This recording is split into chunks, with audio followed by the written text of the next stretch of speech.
ಏನೂ ಮಾಡೋಕ್ಕಾಗಲ್ಲ, ಥಿಯೇಟರ್ಸ್ಗಳನ್ನೆಲ್ಲ ಸೆಟಪ್ ಮಾಡಿ ಕೊಡ್ತೇನೆ, ನೀವೇ ರಿಲೀಸು ಮಾಡಿ ಅಂತಾರೆ. ಇನ್ನು ತುಂಬ ಚೆನ್ನಾಗಿ ನಾನು ನನ್ನ ಅಣ್ಣ ಇದೇ ಥರ ಮುಖ ನೋಡ್ಕೊಂಡ್ವಿ, ಹೌದಾ ಸ್ವಾಮಿ ಅಂತಂದ್ವಿ, ಇದೇ ಲಾಸ್ಟು ಅಂತಂದ್ರು. ಇದು ಇನ್ನೊಂದು ಡೆತ್ ಸರ್ಟಿಫಿಕೇಟ್, ಇದು ಅದಕ್ಕೂ ಸೈನ್ ಹಾಕಿದ್ವಿ.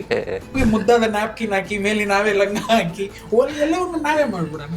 ಅದು ಮಾತ್ರ ನಾನು ಎಷ್ಟೋ ಸತಿ ಅಣ್ಣಂಗೆ ಹೇಳಿದ್ದೀನಿ, ಅಣ್ಣ ಕೆ ವಿ ರಾಜು ಅಣ್ಣ ಬಂದ್ಬಿಟ್ಟು ರಾತ್ರಿ ಒಡೆದೇ ಪುಸ್ತಾ ಇದಾರಣ್ಣ ಅಂತ ಹೇಳ್ಬಿಟ್ಟಿದ್ದೀನಿ. ಮುಖ್ಯವಾಗಿ ಹೇಳ್ಬೇಕಂತಂದ್ರೆ ಕಂಟೆಂಟ್ ಜೊತೆಗೆ ಸರ್ ನಾನು ಮೊದಲೇ ಹೇಳಿದೆ 56 ಜನ ಕ್ಯಾರೆಕ್ಟರ್ ಇದಾರೆ ಅಂತ. ಇದರಲ್ಲಿ 6 ಜನ ಮಾತ್ರ ನಿಮ್ಗೆ ಗೊತ್ತಿರೋರು ಬಿಟ್ರೆ ಇನ್ನು 49-50 ಜನ ಉತ್ತರ ಕರ್ನಾಟಕದ ಎಲ್ಲ ಹೊಸ ಪ್ರತಿಭೆಗಳು. ಅವ್ರ ಮುಖ ನೋಡಿದ ತಕ್ಷಣ ಅವ್ರಿಗೊಂದು ಖುಷಿ, ಪರದೆ ಮೇಲೆ ನಾನು ಬಂದ್ಬಿಟ್ಟು ಅನ್ನೋರು. ಎಲ್ಲವೂ ಅಲ್ಲೇ, ಸರ್ವಸ್ವವೂ ಅಲ್ಲೇ. 55 ಡ್ರಾಮಾವನ್ನ ನಿರ್ದೇಶನ ಮಾಡಿದ್ದಾರೆ. ಈ ಜೀವಕ್ಕೆ ಕಿವಿನೇ ಕೇಳಲ್ಲ. 20 ರೂಪಾಯಿ ಕೊಟ್ಟರೆ ಅನ್ನ ಸಾಂಬಾರ್ ಸಿಗುತ್ತೆ, ಆದ್ರೆ ನಾನ್ ವೆಜ್ ಸಿಗಲ್ಲ. ಸೊ ಆ ರೀತಿಯಲ್ಲಿ ಒಂದಷ್ಟು ಮಾಡಿದ್ವಲ್ಲ, ಅದಕ್ಕೆಲ್ಲ ಏನು ಅಂದ್ರೆ ಮೊದಲಿಂದ ನಾವು ಅನ್ಕೊಂಡಿದ್ದು ಹೊಟ್ಟೆ ಕಟ್ಟೋ ತಾಕತ್ತಿರ್ಬೇಕು. ಅದಿದ್ದವನು ಒಳಗೆ ಬನ್ನಿ. ಹೊಟ್ಟೆ ಬೆರಿಯಾ ತಿಂತೀನಿ ಅಂದವರು ಬಿಟ್ಬಿಡಿ.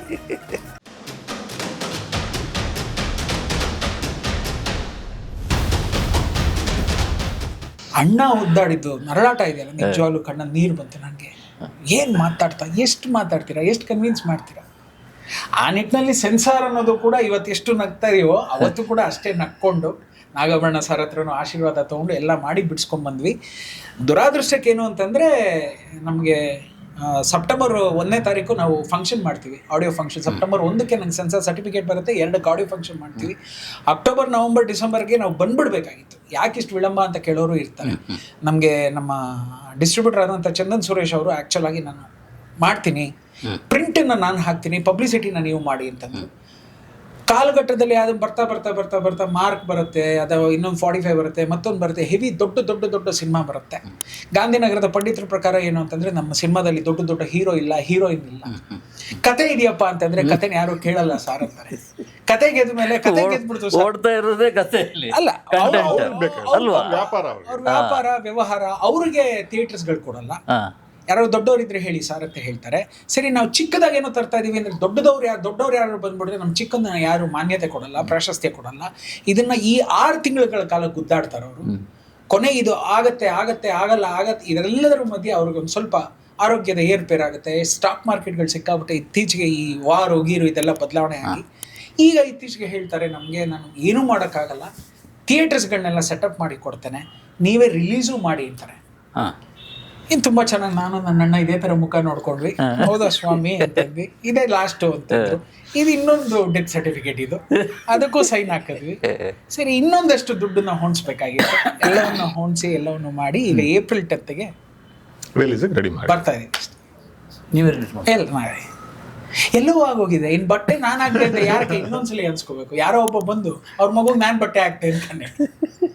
ಯಾಕೆ ಬೇಡ? ನಮ್ಮ ಮಗುಗೆ ಮುದ್ದಾದ ನ್ಯಾಪ್ಕಿನ್ ಹಾಕಿ ಮೇಲೆ ನಾವೇ ಲಂಗ ಹಾಕಿ ಎಲ್ಲವನ್ನು ನಾವೇ ಮಾಡ್ಬಿಡೋಣ. ಬಜೆಟ್ ನಾನು ಅದೇ ಅನ್ಕೊಂಡಲ್ಲ, ನಾವು ಒಂದು ಕೋಟಿ ಒಳಗೆ ಮುಗಿಸ್ಕೊಂಡು ಈಚೆ ಬಂದ್ಬಿಡೋಣ ಅಂದ ಒಂದು ಸಿನಿಮಾ 1ರಿಂದ 3 ಪಟ್ಟಕ್ಕೆ ಬಂತು. ಬಡ್ಡಿ ಗಿಡ್ಡಿ ಅದು ಇದು ಎಲ್ಲವೂ ಸೇರಿ ಅದೇನೋ ಗೊತ್ತಿಲ್ಲ. ಹಿರಿಯರ ಆಶೀರ್ವಾದ, ತಂದೆ ತಾಯಿಯ ಆಶೀರ್ವಾದ, ಗುರುಗಳಲ್ಲೆಲ್ಲೋ ನಿಂತಿದ್ದಾರೆ. ಯಾವುದಕ್ಕೂ ಏನು ಕಷ್ಟ ಕೊಡದೆ ನಡೆದಿದೆ. ಮುಂದಕ್ಕೆ ಅವರು ಎಲ್ಲ ನಡ್ಸ್ಕೊಂಡು ಹೋಗ್ತಾರೆ ಅನ್ನೋ ಗ್ಯಾರಂಟಿ. ಹಿಂದೆ ತಿರುಗ್ಲಿಲ್ಲ ಅಣ್ಣ, ಅದೊಂದು ಮಾತ್ರ ಅವ್ರು ಹೇಳಿದ್ರು ಗೊತ್ತಾ, ಹಿಂದೆ ತಿರುಗಿ ನೋಡಬಾರ್ದು ಅಂತ. ಇದು ನುಗ್ಗು ಅದು ಮಾತ್ರ ನಾನು ಎಷ್ಟೋ ಸತಿ ಅಣ್ಣಂಗೆ ಹೇಳಿದ್ದೀನಿ, ಅಣ್ಣ ಕೆ ವಿ ರಾಜು ಅಣ್ಣ ಬಂದ್ಬಿಟ್ಟು ರಾತ್ರಿ ಒಡೆದೇ ಪುಸ್ತಾ ಇದಾರಣ್ಣ ಅಂತ ಹೇಳ್ಬಿಟ್ಟಿದ್ದೀನಿ. ಮಧ್ಯರಾತ್ರಿ 2 ಗಂಟೆಗೆ ಏನ ಮಲಗಿದ್ಯಾ ತಳೆ ಆಮೇಲೆ ಅನ್ನೋರು. ಆ ಭಯ ಬಂದ್ಬಿಡ್ತು ನನಗೆ. ಬರ್ತಾ ಓ ಇಲ್ಲೇ ಎಲ್ಲೋ ಇದ್ದಾರೆ, ಪಕ್ಕದಲ್ಲಿದ್ದಾರೆ, ಅವ್ರು ಎಬ್ಬಿಸ್ತಾ ಇದ್ದಾರೆ, ನಾ ಮಲಗಬಾರ್ದು. 2:30-3 ಗಂಟೆಗೆ ಎದ್ದು ಪೋಸ್ಟ್ಗಳು ಡಿಸೈನ್ ಮಾಡ್ಕೊಂಡಿದ್ದೀವಿ. 2:30-3 ಗಂಟೆಗೆ ಎದ್ದು ಮೋಷನ್ ಪೋಸ್ಟ್ಗಳು ಡಿಸೈನ್ ಮಾಡ್ಕೊಂಡಿದ್ದೀವಿ. ಅವರೆಲ್ಲ ಹಾಕಿ ಪಾಸ್ ಆಗ್ತಿರ್ಬೇಕಾದ್ರೆ ಈಗ ಸೂರಪ್ಪ ಬಾಬು ಬಂದು ಕಾಡ್ತಾರೆ, ಅವರು ಹೆಲ್ಪ್ ಮಾಡ್ತಾ ಇದ್ದಾರೆ ಪಾಪ. ಎಷ್ಟೋ ವಿಷಯಗಳಲ್ಲಿ ಹಿಂದೆ ನಿಂತು ಕಾಪಾಡ್ತಾ ಇದ್ದಾರೆ. ಅವ್ರಿಗೆ ರಾತ್ರಿ 2:30 ಬರ್ತಾರೆ, ಏನು ರವಿ ಇನ್ನೂ ಮಲಗಿದೆ, ಎದ್ದೇಳು ಟೈಮ್ ಆಯ್ತು, ಪಿಕ್ಚರ್ ರಿಲೀಸು ಅಂತಾರೆ. ಆ ನಿಟ್ಟಿನಲ್ಲಿ ಸೂರಪ್ಪ ಬಾಬು ಸರ್ ಒಂದ್ ಕಡೆ, ಚಂದನ್ ಸುರೇಶ್, ಈ 2 ಜೀವಗಳನ್ನ ಮುಂದಿಟ್ಕೊಂಡು ಓಡ್ತಾ ಇದೆ. ಚಂದ ಇದೆ. ದೊಡ್ಡ ಒಂದು ಹೋಪಿನೊಂದಿಗೆ ರಿಲೀಸ್ ಮಾಡಿ ಹೊರಟಿದ್ದೀರಿ 17 ಅಲ್ಲ. ಇದು ನನ್ನ ದೃಷ್ಟಿಯಲ್ಲಿ ಈ ಸಿನಿಮಾ ಒಂದು ಭಾಗ, ಬಟ್ ನಿಮ್ಮ ಲೈಫಿನ ಸಿನಿಮಾ ಇದೆ ಅಲ್ಲ ಇಬ್ಬರದು, ನಿಮ್ಮದು ಬೇರೆ ಅವ್ರದ್ದು ಬೇರೆ, ಅದು ಬೇರೆ ಇದೆ. ಅದು ಯಾವಾಗ ಮಾತಾಡೋಣ ಸರ್. ಈ ಸಿನಿಮಾ ರಿಲೀಸ್ ಮಾಡಿ ಸಕ್ಸಸ್ ಆಗ್ತೀವಿ ಅಂತ ಒಂದು ನಂಬಿಕೆ ಇದೆ. ಸಕ್ಸಸ್ ಆದ್ಮೇಲೆ ಖಂಡಿತ ಇಲ್ಲಿ ಬಂದು ಮಾತಾಡೋಣ. ಆ ಸಕ್ಸಸ್ಸಿನ ಜೊತೆಗೆ ಅದನ್ನು ಹಂಚ್ಕೊಂಡು ಎಲ್ಲಿ ನಾನು ಒಂದು ಹೇಳ್ತೀನಿ, ಗುರುಗಳನ್ನ ತಂದೆನ ಬಿಟ್ಟು ಮಕ್ಕಳು ಎಲ್ಲಿ ಹೋಗೋಕೆ ಸಾಧ್ಯ? ಖಂಡಿತ ಮಾತಾಡೋಣ ಸರ್. ನಮಗೆ ಆ ನಂಬಿಕೆಗಳಂತೂ ಇದ್ದೇ ಇದ್ದೀವಿ, ಅದನ್ನು ಹಂಚ್ಕೊಂತ ಅಲ್ವಾ? ಒಳ್ಳೆ ಒಳ್ಳೆ ಒಳ್ಳೆ ಒಳ್ಳೆ ಕಂಟೆಂಟ್ ಇದೆ. ಖಂಡಿತ ಸರ್. ಅಂದರೆ ತುಂಬ ಮುಖ್ಯವಾಗಿ ಹೇಳ್ಬೇಕಂತಂದರೆ ಕಂಟೆಂಟ್ ಜೊತೆಗೆ ಸರ್, ನಾನು ಮೊದಲೇ ಹೇಳಿದೆ 56 ಜನ ಕ್ಯಾರೆಕ್ಟರ್ ಇದ್ದಾರೆ ಅಂತ. ಇದರಲ್ಲಿ 6 ಜನ ಮಾತ್ರ ನಿಮ್ಗೆ ಗೊತ್ತಿರೋರು ಬಿಟ್ರೆ ಇನ್ನು 49-50 ಜನ ಉತ್ತರ ಕರ್ನಾಟಕದ ಎಲ್ಲ ಹೊಸ ಪ್ರತಿಭೆಗಳು ಅವ್ರು ಆಕ್ಟ್ ಮಾಡಿರುವಂಥದ್ದು, ಅವರೇ ಡಬ್ ಮಾಡಿರುವಂಥದ್ದು. ಡಬ್ಬಿಂಗ್ ಲೇಟ್ ಆಯ್ತು ಅಂತ 25 ದಿವಸ ಮಾಡಿದ್ದಾರೆ, ಅವರೇ ಮಾಡಿರೋದು ಒರಿಜಿನಲ್ ವಾಯ್ಸ್.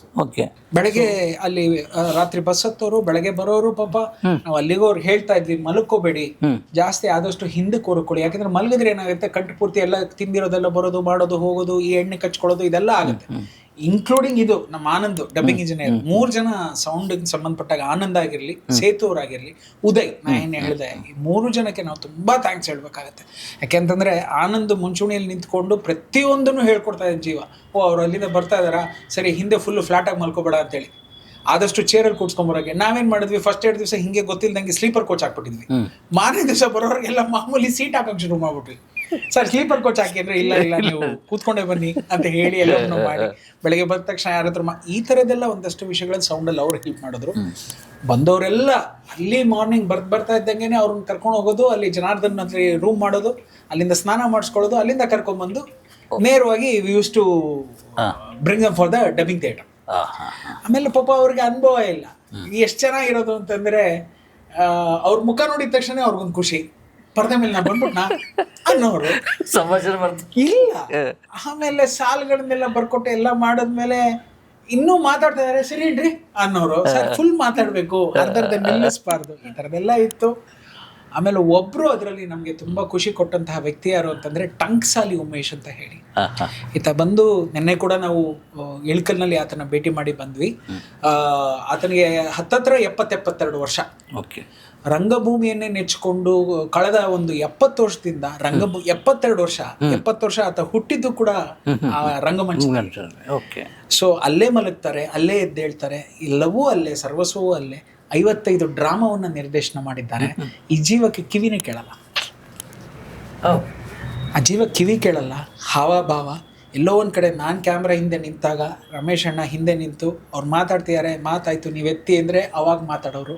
ಇದೇ ವಿಷಯವನ್ನು ನಾವು ಡಬ್ಬಿಂಗಿಗೂ ಮಾಡ್ಕೊಂಡ್ಬಂದ್ವಿ. ಅವ್ರಿಗೆ ಬರ್ಕೊಟ್ಟು ಪಾಸಸ್ಸು ಫ್ರೇಮ್ಸು ಎಲ್ಲ ಹಾಕ್ಕೊಟ್ಟು ಇಲ್ಲಿ ಎತ್ತಬೇಕು, ಇಲ್ಲಿ ಇಳಿಸ್ಬೇಕು.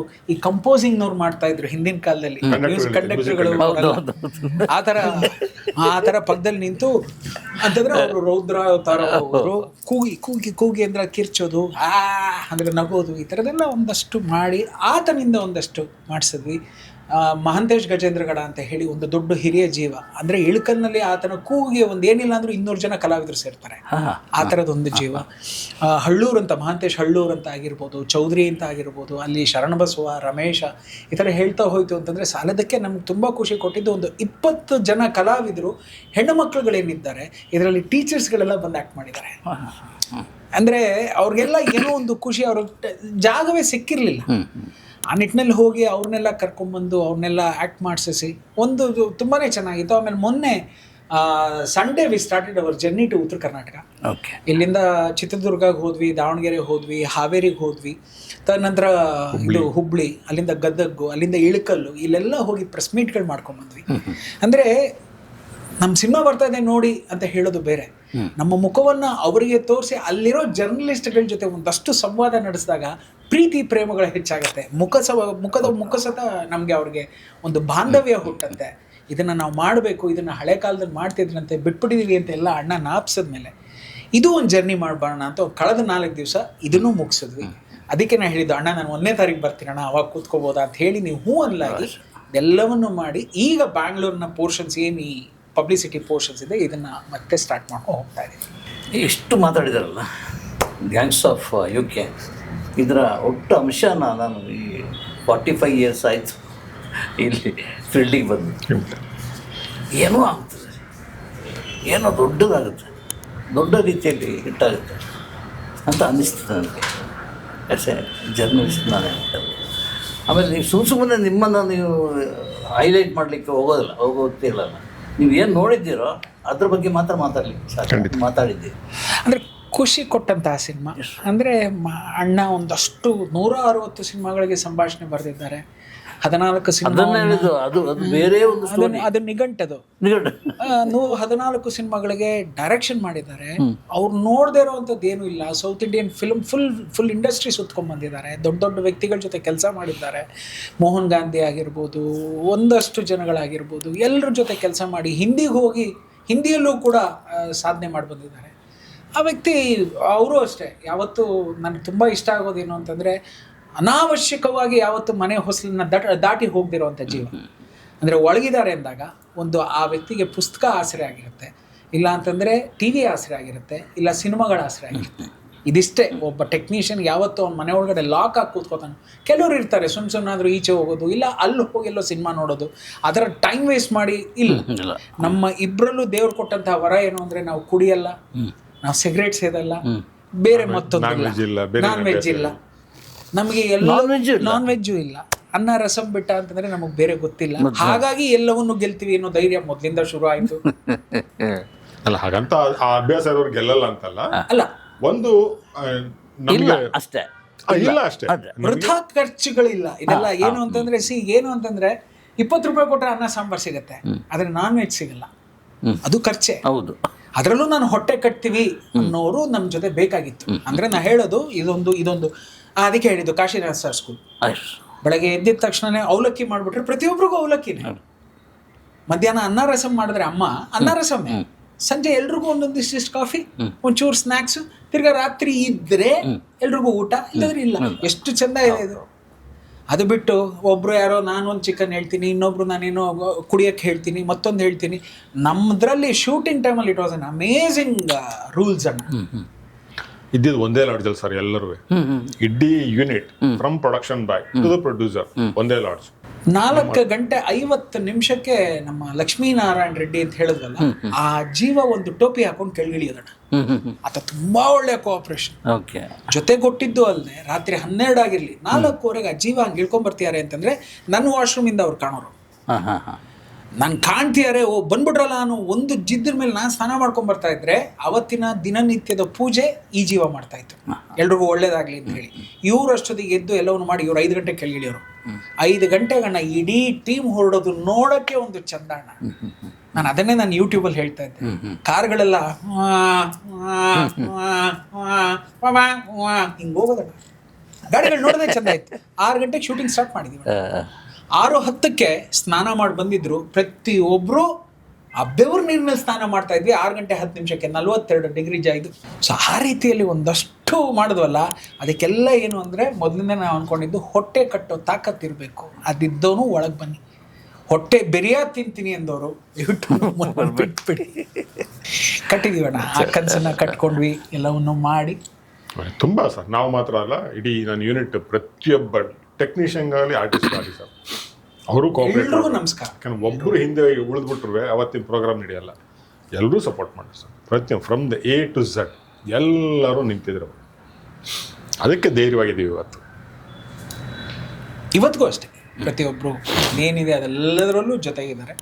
ಒಂದಷ್ಟು ಕಾಮಿಡಿ ನಡೀತಾ ಇತ್ತು.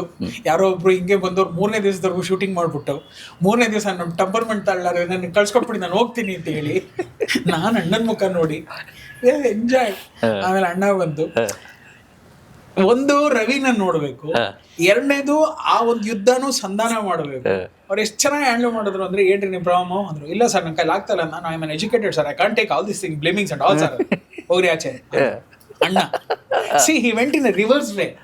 ಅವ್ರು ಯಾವಾಗ ಅಣ್ಣ ಹೋಗಿ ಆಚೆ, ಏನ್ ಅನ್ಕೊಂಡಿದೀರಾ, ಕಲ್ತ್ರೆ ನಾಳೆ ಜೀವನ ನಿಮ್ದು, ನಿಮ್ಮ ಪರದೆ ಮೇಲೆ ಬರೋದು ನೀವು, ನಾವಲ್ಲ, ನಾವು ಹಿಂದೆ ಇರೋರು. ಯಾಕೋಸ್ಕರ ಅವ್ನು ಇಷ್ಟೊಂದು ಒದ್ದಾಡ್ತಾ ಇದ್ದಾನೆ, ನಿಮ್ಗೋಸ್ಕರ ತಾನೆ. ಈ ಥರದೆಲ್ಲ ಹೇಳಿದ್ರಲ್ಲ, ರಿವರ್ಸ್ ಫಾರ್ಮುಲಾ ಯೂಸ್ ಮಾಡಿದ್ರು. ನಾನಾಗಿದ್ದರೆ ಅಂತ ಇದ್ದ ಹೋಗ್ಬಿಟ್ರು ನೀನು. ಸಡನ್ ಆಗಿ ಆ ಜೀವಕ್ಕೆ ಇವ್ರು ಇಷ್ಟೊಂದು ಪಾಠ ಮಾಡಿದ್ಮೇಲೆ then is the darling sir. ಇವತ್ತು he is the darling of a film. Okay, very nice person. ಮತ್ತೆ ಅದೊಂದು ಇರುತ್ತೆ ಅವ್ರಿಗೆ, ಅವರೊಂದು ಎಜುಕೇಟೆಡ್, ಒಂದು ಸೊಫಿಸ್ಟಿಕೇಟೆಡ್ ಆಗಿದ್ರು, ಎಲ್ಲೋ ನಮ್ಮ ಸಿನಿಮಾ ಲ್ಯಾಂಗ್ವೇಜ್ ಅದೆಲ್ಲ ಹರ್ಟ್ ಆಗಿರುತ್ತೆ. ಅದಾದ್ಮೇಲೆ ಇವತ್ತು ಯಾವ್ದು ಗೊತ್ತಾಯ್ತು, ಇವತ್ತು ಅವ್ರಿಗೆ ಗೊತ್ತಾಗಿದೆ ಸಿನಿಮಾ ಹೀಗೆ ಅಂತ. ತುಂಬಾ ವೆರಿ ಗುಡ್ ಮನುಷ್ಯ. 55 ಜನನು ಪರ್ದೆಯನ್ನ ಬಗದು ತಿಂತಾರಣ. ಪ್ರತಿ ಕ್ಯಾರೆಕ್ಟರ್ ನಿಮಗೆ 4 ಶಾಟ್ ಬಂದವಲ್ಲ, 5 ಶಾಟ್ ಬಂದವಲ್ಲಿ ಅವ್ನು ನಿಮ್ಮ ಮನ್ಸಲ್ಲಿ ನಿಂತು ಬಿಡ್ತಾನೆ. ಆಮೇಲೆ ಯಾರು ಎಕ್ಸ್ಪೆಕ್ಟ್ ಮಾಡೋಕ್ಕಾಗಲ್ಲ. ಕಾರಣ ಏನು ಅಂತಂದರೆ ನಾವು ಯಾವುದು ನೋನ್ ಫೇಸಸ್ಗೆ ಹೋಗಲಿಲ್ಲ. ಎಸ್ ಎಲ್ಲ ಇವ್ರೇನು ಮಾಡ್ಬೋದು, ಅಯ್ಯೋ ನಿಂತವನ ಅನ್ನೋದ್ರೊಳಗಡೆ ಆ 2 ಗಂಟೆ 7 ನಿಮಿಷದ ಸಿನಿಮಾ ಮುಗ್ದಿರೋ. ಇಟ್ ಈಸ್ ಡಿಫ್ರೆಂಟ್ ಅಣ್ಣ. ಒಂಥರ ನನಗೆ ನೀನು ಹೇಳಬೇಕು ಅಂದರೆ ನೀವೆಲ್ಲ 10ನೇ ತಾರೀಕು ಯಾವಾಗ ಸಿನಿಮಾ ನೋಡ್ತೀರಾ ಅಂತ ನನಗೊಂದು ಆಸೆ ಅಷ್ಟೆ. ನೋಡ್ತೀನಿ ಸರ್, ಒಳ್ಳೇದಾಗಲಿ, ಒಳ್ಳೇದಾಗುತ್ತೆ.